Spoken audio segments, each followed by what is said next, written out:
ஓம் சாந்தி brother. ஓம் சாந்தி sister. குஷியா இருக்கீங்களா?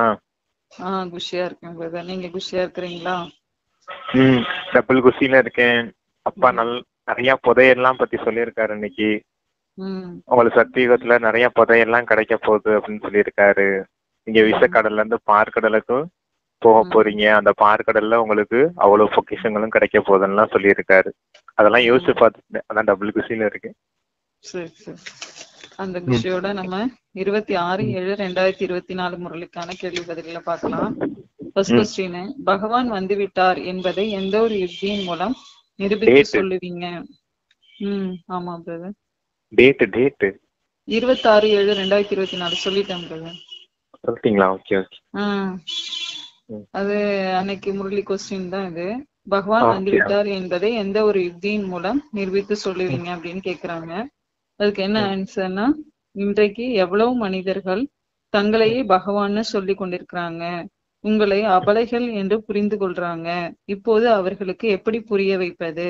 பகவான் வந்திருக்கிறாருன்னு நேரடியாக யாராவது பகவான் வந்திருக்கார் என்று சொன்னால் அப்படி ஒருபோதும் ஏற்றுக்கொள்ளவே மாட்டாங்க.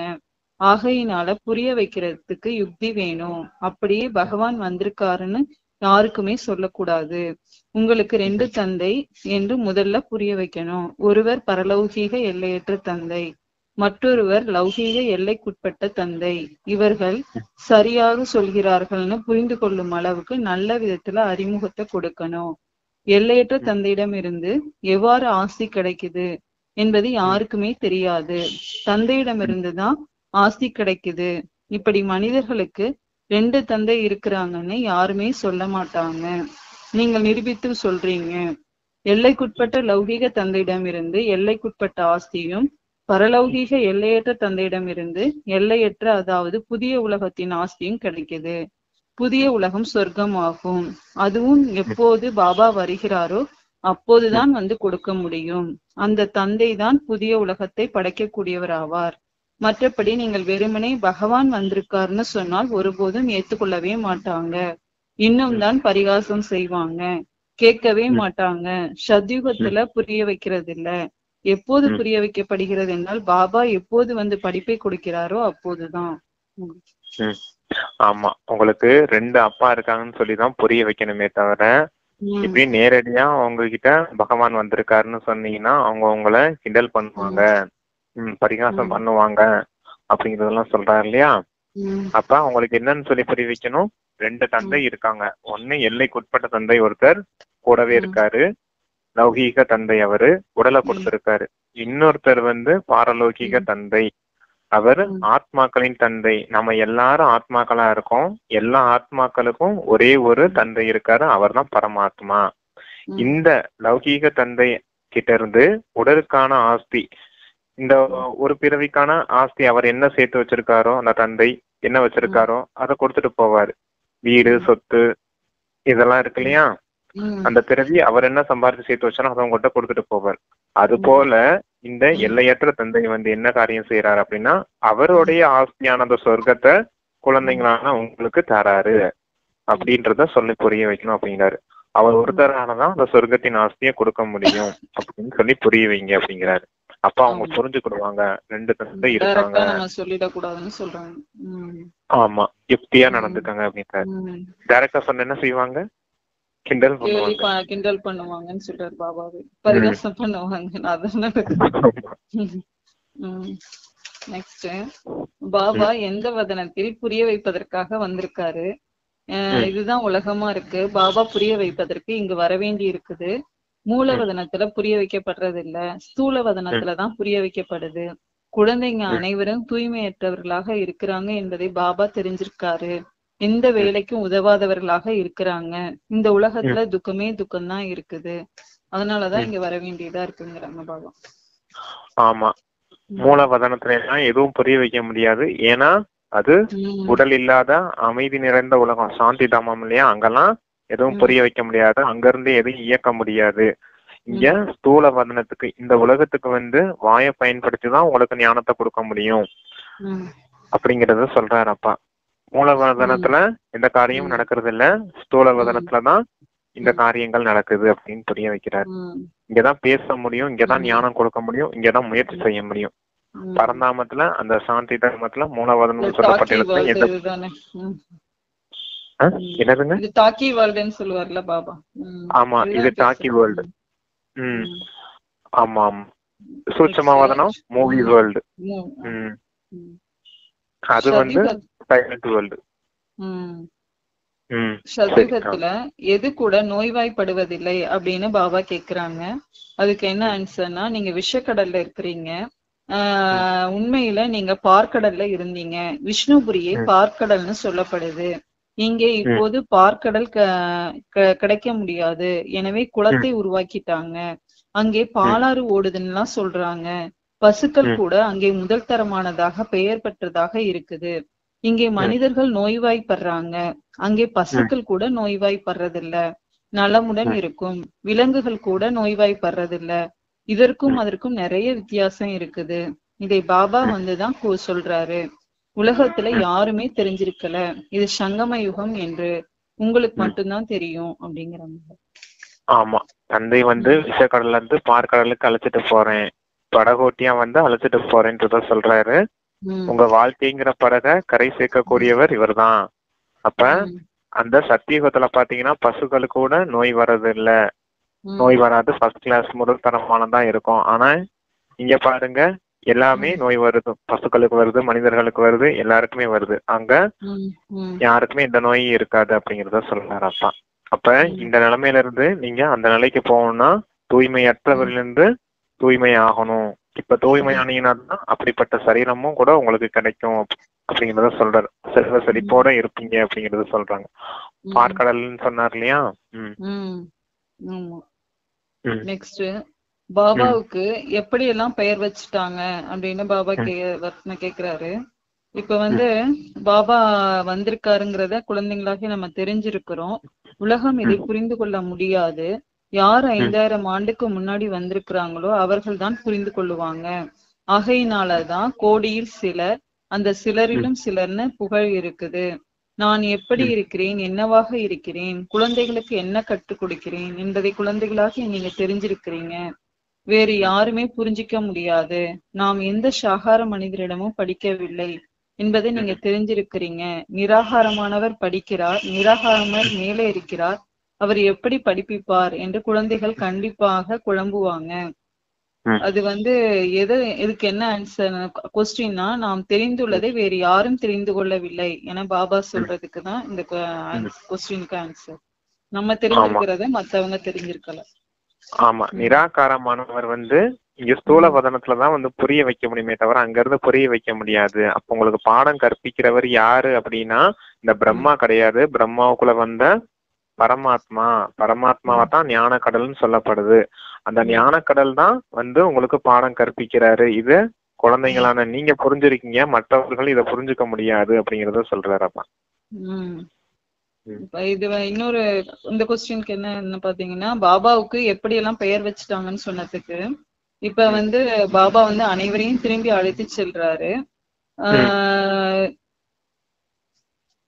பாபா வந்து அனைவரையும் திரும்பி அழைத்து செல்ற பாபா சொல்ற, உலகில் உள்ள குழந்தைகள்ல சிலர் அல்லாவையும், சிலர் இறைவனையும், சிலர் பகவானையும் அழைக்கிறாங்க. எனக்கு நிறைய பெயர் வச்சுட்டாங்க, நல்ல கெட்ட பெயர் என்ன வருதோ அதையெல்லாம் வச்சுட்டாங்க அப்படிங்கிறாங்க பாபா. ஆமா, என்னென்ன பேர் வைக்கணுமோ, என்னென்ன ஆக்குறதுக்கெல்லாம் ஒரு பேர் வைப்பாங்க இல்லையா? இப்ப ஒரு புக்கை தூக்குறோம், அது புக்குன்னு பேர் வச்சிருக்கோம். போனை தூக்குறோம், போனுன்னு பேர் வச்சிருக்கோம். அந்த மாதிரி இறைவனுக்கு பல பெயர்களை வச்சுட்டாங்க ஒவ்வொரு தர்மத்திலையும் அப்படின்றத சொல்றாரு. அங்க கிறிஸ்தவர்கள் கர்த்தர்னு சொல்லிட்டாங்க, பரமபிதா அப்படின்னு சொல்லிட்டாங்க. என்ன, இங்க முஸ்லிம்ஸ் எல்லாம் அல்லான்னு சொல்லிட்டாங்க, இந்துக்கள் சிவன்னு சொல்லிட்டாங்க. இப்படி பல பேர் வச்சுட்டாங்க இல்லையா? ஈஸ்வரன் சொல்லிட்டாங்க, நிறைய பேர் வச்சுட்டாங்க. அப்ப இந்த மாதிரி எல்லாம் இல்ல அப்படிங்கறத சொல்றாரு. அப்பாவுக்கு ஒரே பேர் தான், நன்மை செய்யக்கூடியவர் சிவன் மட்டும்தான், அதுவும் பரமபிதா பரமாத்மா அப்படிங்கறதுதான் உண்மையான விஷயம் அப்படிங்கறத சொல்றாங்க. நெக்ஸ்ட், அழிவற்ற சிம்மாசனத்தை பற்றி பாபா சொல்றது என்ன? அதுக்கு என்ன ஆன்சர்னா, நிராகார ஆத்மாக்களாகிய நீங்களும் மேலே இருக்கிறீங்க, பிறகு இந்த சிம்மாசனத்துக்கு வர்றீங்க. இந்த சிம்மாசனம் இரு புருவங்களின் மத்தி அழியக்கூடியதாகும். ஆத்மா அழிவற்றது, சரீரம் இறக்குது, இது உயிருள்ள சிம்மாசனமாகும். அமிர்தரசுல கூட அழிவற்ற சிம்மாசனம் இருக்குது இல்லையா, அந்த சிம்மாசனம் கட்டையினால செய்யப்பட்டதா இருக்குது. அழிவற்றது ஆத்மா, இதை ஒரு பொழுதும் காலன் அழிக்க முடியாது என்பது பாவம் அவங்களுக்கு தெரியல. அழிவற்ற மூர்த்தியான ஆத்மா ஒரு சரீரத்தை விட்டு மற்றொன்றை எடுக்குது. அதற்கும் கூட ரதம் வேண்டும் இல்லையா, நிராகார பாபாவிற்கும் ரதம் வேண்டும் அப்படிங்கிறாங்க. ஆமா, உங்களுக்கு ஒரு சிம்மாசனம் இருக்குது, அது பூர்வ மத்திய சிம்மாசனம். இது சரீரத்துல இருக்கக்கூடிய சிம்மாசனங்கிறதுனால இது அழியக்கூடிய சிம்மாசனம் அப்படிங்கறத சொல்றாரு. பாபா கூட ஒரு சிம்மாசனம் வேணும் இல்லையா, அதுல பிரம்மாவுடைய பூர்வ மத்திய சிம்மாசனத்துலதான் பரமாத்மா வந்து பாடம் கற்பிக்கிறாரு அப்படிங்கறத சொல்றாரு. அப்புறம் அழிவற்ற சிம்மாசனம்னு சொல்றாங்க. அமிர்தர்ல கோல்டன் டெம்பிள்ல இருக்குன்னு நினைக்கிறாரு. அங்க வந்து அந்த அழிவற்ற சிம்மாசனம் இருக்குது இல்லையா, அது வெறும் கட்டையினால செய்யப்பட்டிருக்குது. ஆனா சொல்லிக்கிறாங்க அது அழியாத சிம்மாசனம்னா அதுவும் அழிஞ்சு போகத்தான் போகுது அப்படிங்கறத சொல்றது. அப்ப இதுதான் ஆத்மாதான் அழிவற்றது அப்படிங்கறத சொல்லி புரிய வைக்கிறாரப்பா. நெக்ஸ்ட், எந்த சமயத்துல பாபா வருவதாக சொல்றாரு அப்படின்னு அதுக்கான ஆன்சர் என்னன்னா, பாபா ஞான கடலா இருக்காரு, ஞானேஸ்வரரா இருக்காரு. இப்போது ஞானேஸ்வரன் என்ற பெயர் நிறைய பேருக்கு இருக்குது. தன்னை ஈஸ்வரன்னு புரிந்து கொள்றாங்க இல்லையா, பக்தி சாஸ்திரங்களின் விஷயங்கள் என்று சொல்றாங்க. ஞானேஸ்வரன் என்ற பெயர் வைக்கிறாங்க, அதாவது ஞானத்தை கொடுக்கக்கூடிய ஈஸ்வரன் என்பதாகும். அதற்கு ஞான கடலானவர் வேணும், அவரை தான் இறை தந்தைன்னு சொல்லப்படுது. இங்கே நிறைய பகவான்களா ஆகிட்டாங்க. எப்போது மிகுந்த நிந்தனை ஏற்படுகிறதோ, நிறைய ஏழைகளாகி விடுறாங்களோ, துக்கம் உடையவர்களாக ஆகிடுறாங்களோ, அப்பதான் பாபா வர்றாரு. பாபாவை ஏழை பங்காளன்னு சொல்லப்படுது. கடைசியாக அந்த நாளும் வருது. அப்போது ஏழை பங்காளன் பாபா வர்றாரு. குழந்தைங்களுக்கும் தெரிந்திருக்கிறாங்க, பாபா வந்து சொர்க்கத்தினை ஸ்தாபனை செய்யறாரு. அங்கே அளவற்ற செல்வம் இருக்குது, பணம் ஒரு பொழுதும் எண்ணப்படுவதில்லை. இத்தனை கோடி செலவானதுன்னு என்று இங்க கணக்கு வைக்கிறாங்க. அங்கெல்லாம் அந்த மாதிரி எல்லாம் இல்லைங்கிறாங்க பாபா. ஆமா, ஃபர்ஸ்ட் என்ன சொன்னீங்க? ஃபர்ஸ்ட் பாயிண்ட் மட்டும் சொல்லுங்க. அதான் ஞானேஸ்வரன்லாம் நிறைய பேர் தங்களுக்காக சொல்லிக்கிறாங்க. அதான் ஞானமே இல்ல, ஆனா ஞானேஸ்வரன் பேர் வச்சிருக்காங்க அப்படிங்கறது சொல்றாரு. ஞானேஸ்வரன் தான் அப்பாவுக்கு பேர் வச்சிருக்காங்க. அப்படிங்கிறப்ப தந்தை தான் ஞான கடலாவும் இருக்காரு, அவருக்கு தான் அந்த பேரை கொடுக்க முடியும். ஆனா இங்க மனிதர்களுக்கு வந்து அந்த ஞானேஸ்வரன்ற பேர் வச்சிருக்காங்க, இது அஞ்ஞான பேர் வச்சிருக்காங்க. ஆனா உண்மையிலே தந்தைக்கு தான் அந்த பேர் கொடுக்கணும் அப்படிங்கறத சொல்றாரு. அப்படியே தந்தை வந்து ஏழை பங்காளனாவும் இருக்காரு. தந்தை தான் தந்தைகிட்ட இருந்துதான் ஏழைகள்ல இருந்து பணக்கார ஆறதுக்கான வழியும் இருக்குது. தந்தை தான் இந்த சொர்க்கத்தின் ஆஸ்தியை கொடுக்கறாரு. இந்த தந்தை கிட்ட வந்து ஏழைகள் தான் வாராங்க, வந்து தந்தை கொடுக்கக்கூடிய ஆஸ்தியை எடுத்துக்கிறாங்க அப்படிங்கிறத சொல்றாங்க அப்பா. அதான் என்னன்னா, எப்ப வந்து ஏழையாகி விடுறாங்களோ, துக்கமுடையவங்களா ஆயிடுறாங்க, அப்பதான் நானும் வரேன் அப்படிங்கிறாரு பாபா. ரொம்ப துன்பமான ஒரு சூழ்நிலையில தான் நானும் வந்து ஞானத்தை கொடுக்க வேண்டியதா இருக்குது அப்படிங்கறதுதான் சொல்லி இருக்கிறாங்க. நெக்ஸ்ட், எங்கு பகவானை தேடிக்கொண்டே இருக்கிறாங்க அப்படின்னு பாபா கேக்குறாங்க. அதுக்கு என்ன ஆன்சர்னா, பாபா நம்மை நம்முடைய வீட்டிற்கு அழைத்து செல்ல வந்திருக்காரு அப்படின்னு குழந்தைங்களாகி உங்களுக்கு இப்ப தெரிஞ்சிருச்சு. குழந்தைங்களுக்கு தங்களுடைய வீடு மறந்து விட்டது. பக்தி மார்க்கத்துல ஏமாற்றம் அடைந்து கொண்டே இருக்கிறாங்க. இதனை இரவுன்னு சொல்லப்படுது. பகவானிதான் இருக்கிறாங்க, ஆனால் பகவான் யாருக்கும் கிடைக்கிறது இல்ல. இப்போது பகவான் வந்திருக்காரு, இதை கூட குழந்தைங்களாகி நீங்க தான் தெரிஞ்சிருக்கிறீங்க அப்படிங்கிறாங்க. ஆமா, பகவான் இப்பதான் வந்திருக்காரு அப்படிங்கறத சொல்றாங்க. இது சங்கம யுகமா இருக்குது. இங்கதான் தந்தை வந்து உங்களுக்கு எங்க துக்கமான உலகத்துல இருந்து அந்த சுகமான உலகத்துக்கு போறதுக்கான வழிகாரு. இந்த ஞானத்தின் அடிப்படையில தான் நீங்க அந்த நிலையை அடைய முடியும் அப்படிங்கறத சொல்றாங்க. பக்தி மார்க்கத்துல ஏமாற்றம் அடைஞ்சிட்டு தான் இருக்காங்க. அப்ப பக்தியில எல்லாம் வந்து பகவான தேடிக்கிட்டே தான் இருக்காங்க. இப்ப நமக்கு தான் பாபா கிடைச்சிட்டாரு அப்படிங்கறத சொல்லிருக்காரு. நெக்ஸ்ட், மாயை பற்றி பாபா ஆச்சரியமாக சொல்றது என்ன? அதுக்கு நான் என்ன ஆன்சர்னா, நம்பிக்கையும் இருக்குது, அனைவருக்கும் உறுதியான நம்பிக்கை இருக்குது என்பது கிடையாது. ஏதாவது ஒரு நேரம் மாயை மறக்க செய்ய வச்சிடுது. அப்பதான் பாபா சொல்றாரு, ஆச்சரியமாக என்னை பார்த்தாங்க, என்னுடையவர்களாக ஆனாங்க, மத்தவங்களுக்கும் சொன்னாங்க, ஐயோ மாயே, நீ எவ்வளவு பலசாலியா இருக்கிறா, நீ மீண்டும் வெளியே செல்ல வைத்து விட்டாய். நிறைய பேர் வெளியே போயிட்டாங்க, கையை விட்டு சென்றுட்டாங்க. பிறகு அவர்கள் எங்கே சென்று பிறவி எடுப்பார்களோ அங்கு மிகவும் தாழ்ந்த நிலையில் பிறவி எடுப்பாங்க. பரீட்சையில் தேர்ச்சி பெறாதவர்களாக ஆகிட்டாங்க அப்படின்னா எங்கே சென்று பிறவி எடுப்பாங்கிறது பாபாவுக்கு தெரியும், இந்த அளவுக்கு சொல்லிக்கிறாரு. ஆமா, எச்சரிக்கை செய்யறாரு அப்பா. அவங்க நம்மளையும் எல்லாரும் வந்து ஆச்சரியப்படுறது மாதிரி கேட்டாங்க, படிச்சாங்க, மற்றவங்களுக்கும் சொன்னாங்க. ஆனா இறுதியில கைய விட்டுட்டே போயிட்டாங்க. மாயா, நீ எவ்வளவு பலசாலியா இருக்க. அப்ப எதனால இப்படி ஆயிடுச்சு? மாயாவுக்கு வசமா இருக்காங்க, எங்கேயோ தேக அபிமானம் வந்திருக்குது. இது கொஞ்ச நாள் போக போக ஒரு சலிப்பு தட்டுது இல்லையா, அலட்சியம் வரும், அப்புறம் சோம்பேறித்தனம் வரும், இதெல்லாம் செய்யணுமா அப்படின்ற எண்ணம் வரும். இதுதான் இந்த பலகீனமான எண்ணங்கள், வீணான எண்ணங்கள் வந்த உடனேயே இது முயற்சி இல்லாம போயிடுறாங்க. அதுதான் டெஸ்ட்ல ஃபெயில் ஆயிட்டாங்க, தேர்ச்சி அடையாம போயிட்டாங்க. அப்ப இப்படி இருந்தீங்கன்னா எப்படி அவங்க என்ன நிலையை அடைவாங்க, எந்த பதவி அடைவாங்க? தாழ்ந்த பதவியில அடைவாங்க அப்படிங்கறத சொல்றாரு. இப்படி கையை விட்டுட்டு போனீங்கன்னா தாழ்ந்த பதவி தான் அடைவீங்க. அப்பா சொல்ற மாதிரி ஐயா அப்பா கையை பிடிச்சிட்டே வந்துட்டீங்கன்னா உயர்ந்த பதவி அடைவீங்க. இது நம்ம கொடுக்கக்கூடிய எச்சரிக்கை. பரலௌகிக தந்தையை என்னவென்று சொல்லப்படுகிறது அப்படின்னு கொஸ்டினுக்கு என்ன ஆன்சர்னா, சுகத்தில் யாருமே சிந்தனை செய்யறதே இல்ல, துக்கத்துலதான் அனைவருமே செய்யறாங்க. எனவே அந்த பரலௌகிய தந்தையை தான் துக்கத்தை போக்கி சுகத்தை வழங்குபவர் என்று சொல்லப்படுது. துக்கத்திலிருந்து விடுவித்து வழிகாட்டியாக்கி பிறகு நம்முடைய இனிமையான வீட்டுக்கு அழைச்சிட்டு போறாரு. அதனை இனிய அமைதியான வீடுன்னு சொல்லப்படுது. நாம் அங்கே எப்படி செல்வது என்பதை யாருமே தெரிஞ்சிருக்கல, படைப்பவரையும் தெரியாது, படைப்பினுடைய முதலிடை கடைசியும் தெரியாது. நம்மை பாபா சப்தம் இல்லாத உலகுக்கு அழைத்து செல்ல வந்திருக்காரு அப்படிங்கறது நம்ம தெரிஞ்சிருக்கிறோம் அப்படிங்கிறாங்க.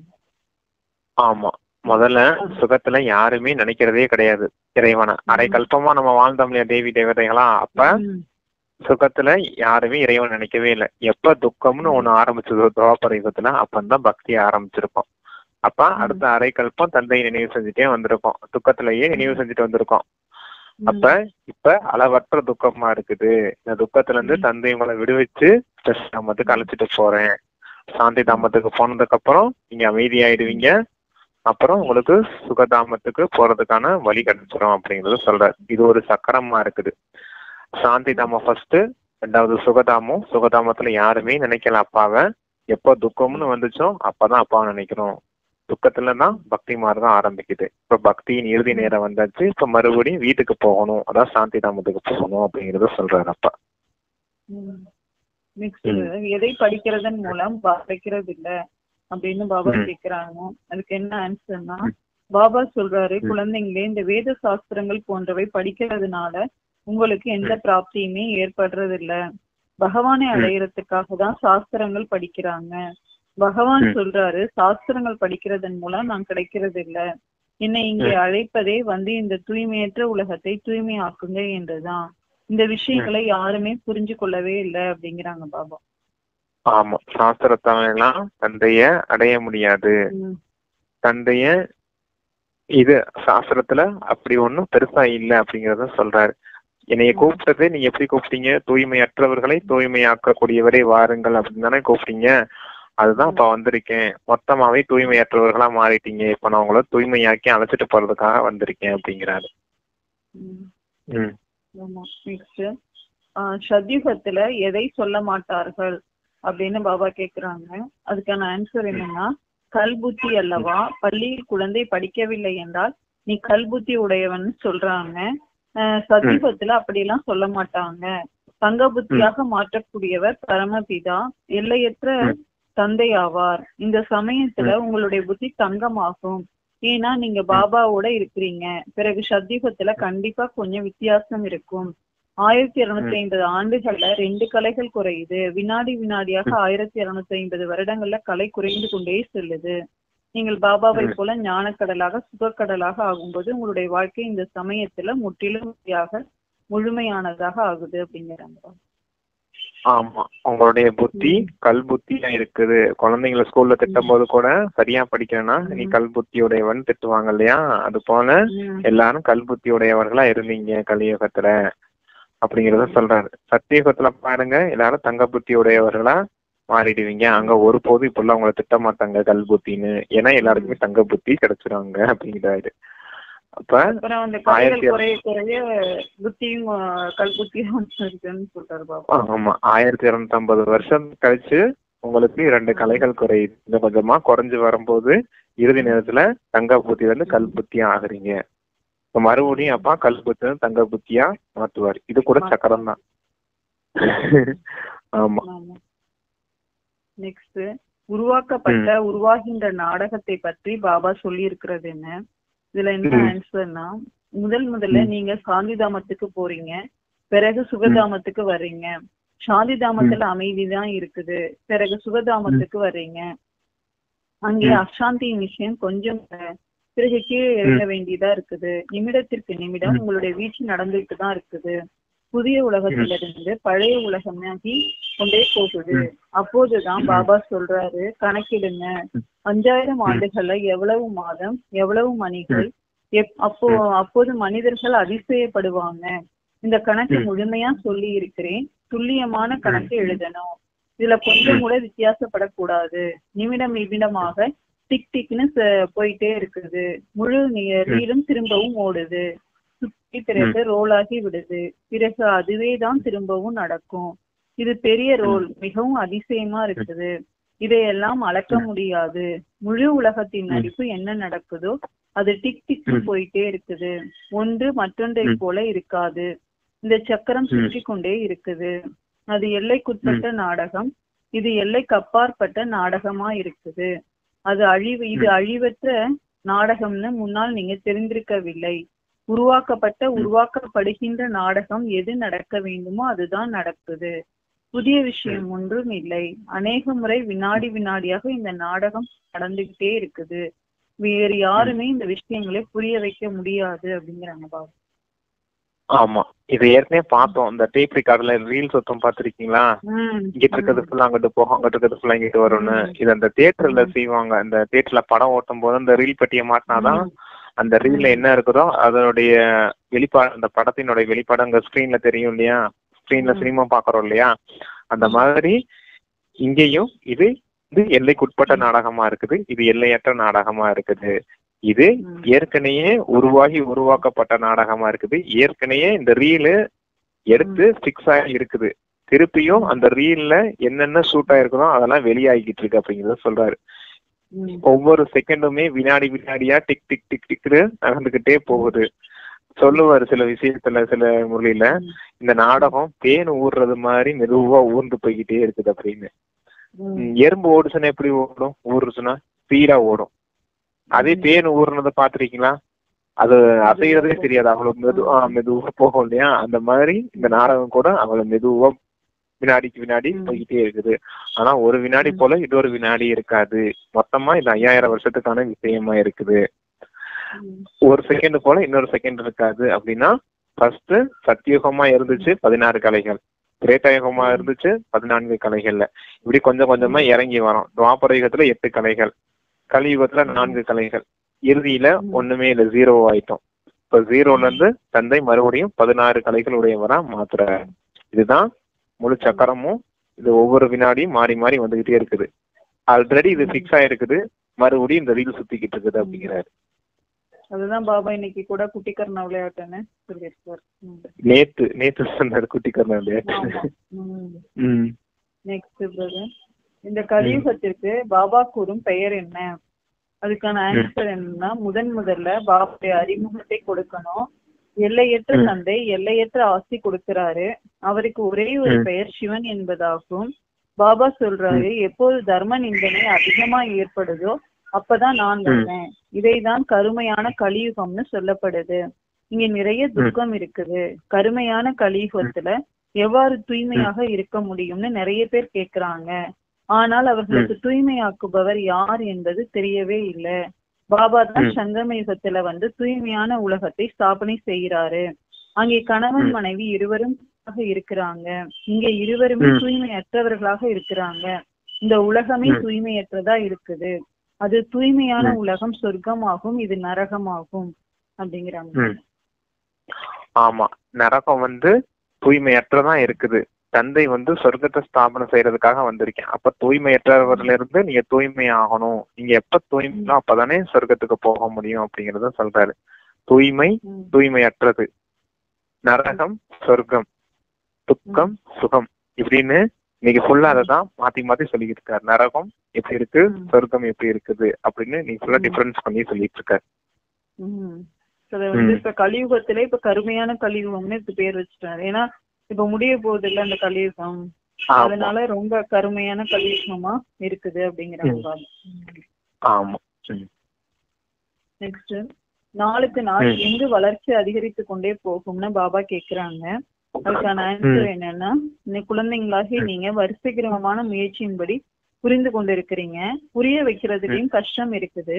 ஏழைகள் உடனே புரிந்து கொள்ளுவாங்க. நாளுக்கு நாள் வளர்ச்சி அடைந்து கொண்டே செல்லுது. பிறகு கட்டடமும் எவ்வளவு பெரியது வேண்டும் அவ்வளவு குழந்தைகள் வருவாங்க. ஏன்னா இப்போது பாபா எங்கேயுமே செல்ல மாட்டார்.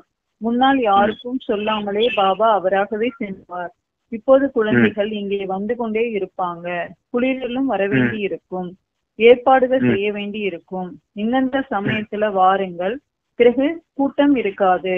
அனைவரும் ஒன்றாக ஒரே நேரத்துல வர முடியாது. அதிகரித்து கொண்டே இருப்பாங்க. இங்கே சிறிய சிறிய கட்டடங்கள் குழந்தைகள் உருவாக்குறாங்க. அங்கே நிறைய மாளிகைகள் கிடைக்கும் அப்படிங்கிறாங்க பாபா.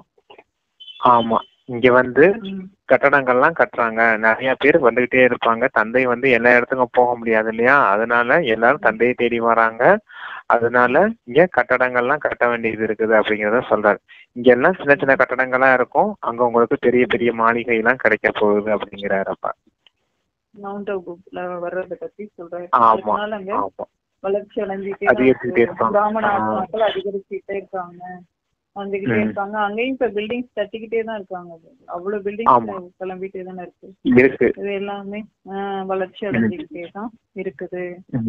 அது குழந்தைங்களோட சௌகரியத்துக்காக இந்த மாதிரி அதிகமான வளர்ச்சி ஏற்பட்டு இருக்குங்கிறாங்க. குளிர்லயும் வரணும், வெயில்லயும் வரணும், அப்படி அப்படி வச்சிருக்காங்க அப்படிங்கறத சொல்றாரு. எதுவெல்லாம் மனிதர்கள் புதைத்து வைக்கிறாங்க அப்படின்னு பாபா கேக்குறாங்க.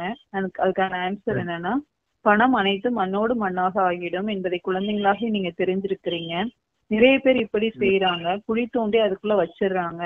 பிறகு ஒன்று திருடன் கொண்டு போயிடறான், அல்லது குழியின் உள்ளேயே இருந்து விடுது. பிறகு வயலை உழும்போது வெளியே வருது.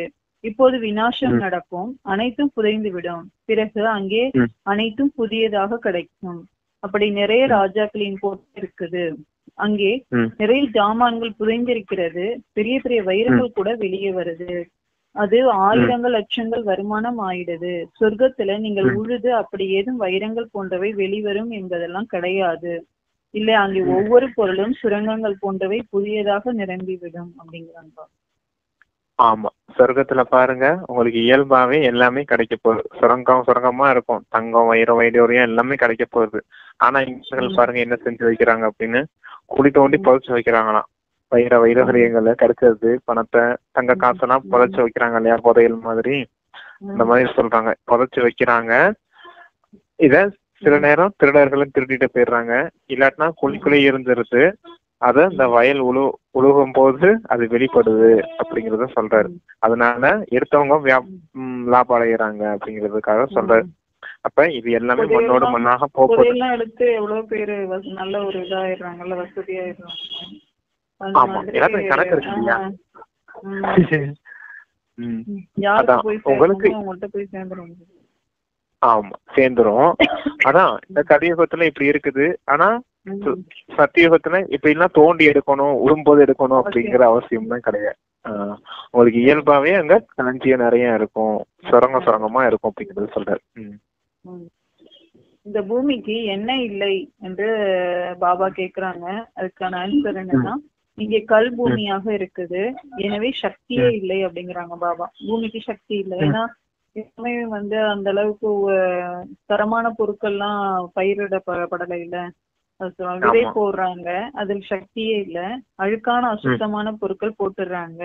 அங்கேயோ அசுத்தமான பொருட்களின் பெயரே இருக்கிறது இல்ல. ஒவ்வொன்றும் புதியதாக இருக்கும். சொர்க்கத்தின் காட்சிகளை கூட குழந்தைகள் பார்த்து விட்டு வர்றாங்க. அங்கே உள்ள அழகே இயற்கையானதாகும். இப்போது குழந்தைகளாகி நீங்க அந்த உலகத்துக்கு செல்றதுக்கு முயற்சி செய்து கொண்டிருக்கிறீங்க அப்படிங்கிறாங்க. ஆமா, இங்கதான் பயிர் செய்யும் போதெல்லாம் பாக்குறோம் இல்லையா, மாட்டு சாணம் ஆட்டு சாணம் எல்லாம் போட்டு தானே இது பண்றாங்க, உழுவுறாங்க. அது சொல்றாங்க அப்பா. இப்ப அதுக்கான பொருட்கள் எல்லாம் போட்டு இங்க உணவுப் பொருட்கள் தயாரிக்கிறாங்க, பயிர் செய்யப்படுது. ஆனா சத்தியுகத்துல அந்த மாதிரி எல்லாம் செய்ய மாட்டீங்க. அங்க பூமியும் நல்லா இருக்கும், இடமும் நல்ல செழிப்பா இருக்கிறதுனால அங்க சொல்லுவாரு இல்லையா அப்போ சில முறையில, வெறும் தூவி விட்டாலே போதும், அங்க எல்லாமே முளைச்சு அதுவா வந்து நிக்கும். அத போய் அறுவடை செஞ்சுட்டு வருவோம். மனித உடல்களே அங்க உரமும் செய்து. ஆமா, மனித உடல்களே வந்து உரமா இருக்கிறதுனால அங்க எல்லாமே தரமானதா இருக்கும் அப்படிங்கிறாங்க. அதுவும் தான் இருந்தாலும் அது அப்பா உருவாக்கி தந்த சொர்க்கம் இல்லையா, அதனால அங்க அந்த இயற்கை கூட சத்துவ பிரதானமா இருக்குது. இப்ப கூட சொன்னார் இல்லையா, இயற்கையின் அழகுதான், அப்படி இருக்கும் சொர்க்கம் அப்படிங்கிறார். அது எல்லா கண்டங்கள்ல இருந்து அடிச்சுட்டு வந்து ஒரு இடத்துல குமிச்சிருது இல்ல, அப்ப வந்து அந்த பூமியினுடைய தன்மையும் மாறிக்கிறாங்க பாபா.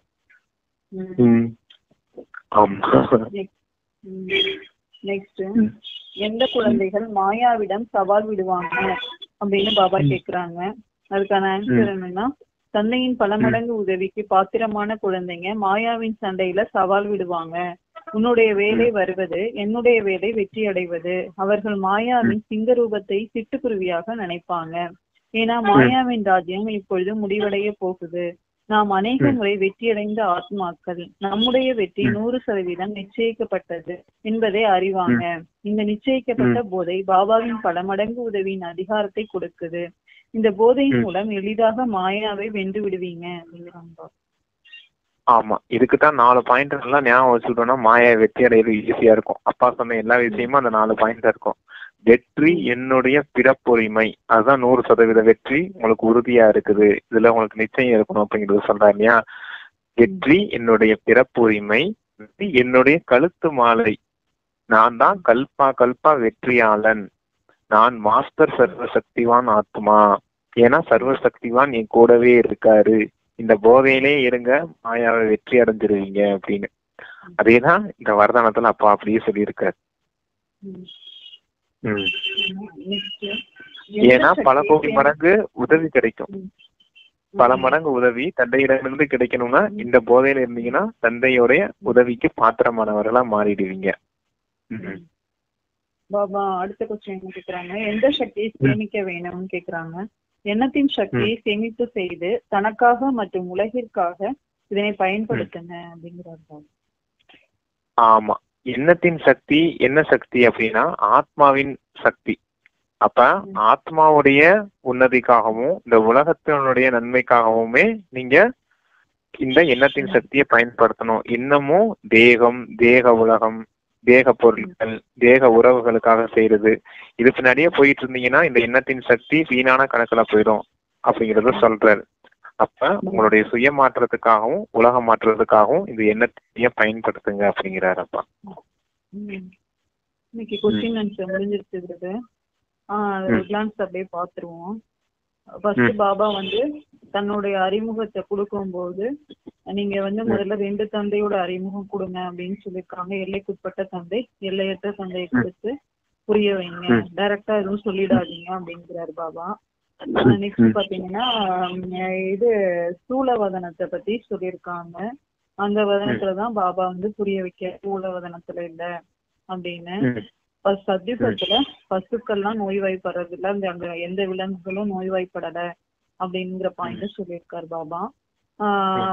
இப்ப வந்து பாபாவுக்கு நிறைய பெயர்கள்லாம், நல்ல கெட்ட பெயர்லாம் வச்சு இந்த கலியுகத்துல பாபா பெயர்கள் வச்சிருக்காங்கிறதையும் சொல்லியிருக்காங்க. நம்ம வந்து நம்ம தெரிஞ்சிருக்கிறத வேற யாருமே தெரிஞ்சிருக்கல அப்படின்னு சொல்லியிருக்காங்க. நம்ம பாபாவை நம்ம புரிஞ்சிருக்கிறோம், மத்தவங்களுக்கு அது புரியாம இருக்குது. ஆத்மாவை வந்து காலன் ஒரு பொழுதும் அழிக்க முடியாதுன்னு பாபா சொல்லியிருக்காங்க. இன்னைக்கு எந்த சமயத்துல பாபா வர்ற அப்படின்னு பாத்தீங்கன்னா எப்போ வந்து மிகுந்த நிந்தனை ஏற்படுதோ, மிகுந்த துக்கமா இருக்குதோ, அந்த சமயத்துலதான் நான் வர்றேன் அப்படின்னு பாபா சொல்லியிருக்காரு. பக்தியில வந்து பகவானை இன்னும் தேடிக்கிட்டே தான் இருக்கிறாங்க, அவங்க ஏமாற்றத்துலதான் இருக்காங்க அப்படிங்கிறாங்க பாபா. மாயை பத்தியும் சொல்லியிருக்காங்க. ஆச்சரியமா இருக்குது, மாயை பார்த்து பாபாவே ஆச்சரியப்படுறாரு.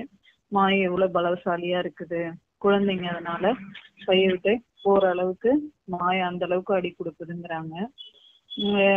பரலௌகிக வந்து என்னன்னு சொல்லப்படுது, துக்கத்தை போக்கி சுகத்தை கொடுக்கக்கூடியவர் அப்படிங்கிறத சொல்றாங்க.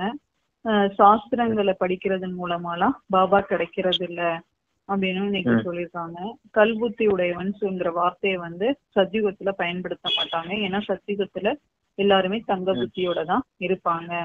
இது வந்து உருவாகின்ற நாடகத்துக்கு அழிவே கிடையாது அப்படிங்கிற இது பாயிண்ட் சொல்லியிருக்காங்க.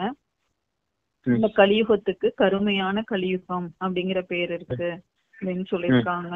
நாளுக்கு நாள் வந்து மவுண்ட் அபுல எல்லாம் கட்டி வளர்ச்சி அடைஞ்சிட்டு தான் இருக்கு குழந்தைகளுடைய தேவைக்காக அப்படின்னு சொல்லியிருக்காங்க.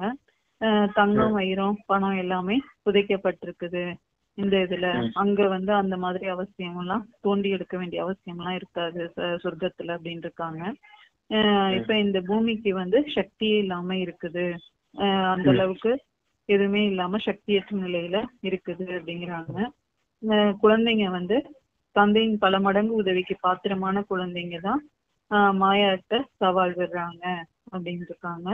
எண்ணத்தின் சக்தியை தான் சேமிக்கணும் அப்படிங்கிறாங்க Baba. Om Shanti. Thank you Baba. Thank you sister.